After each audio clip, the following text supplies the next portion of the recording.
We're 2 years after the bombing at the marathon killed and maim among a crowd of innocent spectators.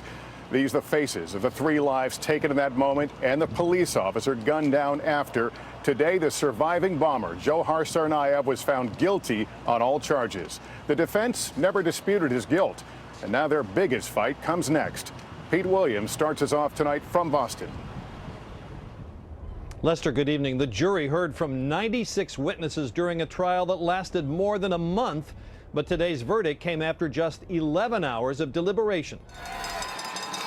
Jurors declared a 21-year-old Chechen immigrant guilty of the worst act of terrorism in the United States since 9/11. We're obviously grateful for the outcome today.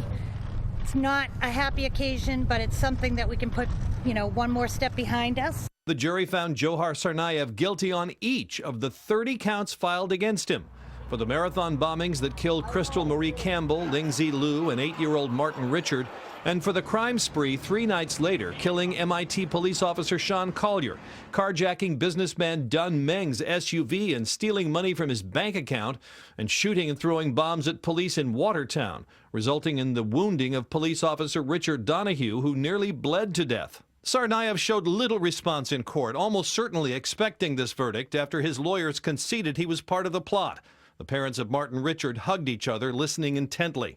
Bombing victim Rebecca Gregory, now in Texas with a new prosthetic leg, says she hasn't decided what the right penalty should be. I do believe, however, that he should be held accountable for his actions, and I'm very thankful for each of the jury members that are making him do that. Even though Massachusetts has no death penalty, this trial is in the federal system, so it now goes on to a second phase, with the same jury deciding whether Tsarnaev should be put to death in the federal government's lethal injection chamber in Indiana or sentenced to life in prison, most likely the Supermax Penitentiary in Colorado.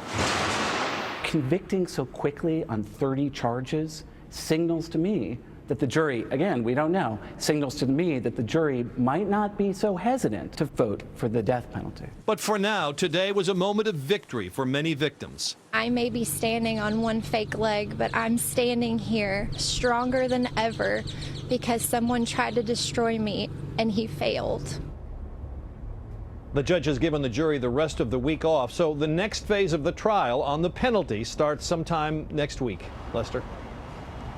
Hey, NBC News fans, thanks for checking out our YouTube channel. Subscribe by clicking on that button down here, and then click on any of the videos over here to watch the latest interviews, show highlights, and digital exclusives. Thanks for watching.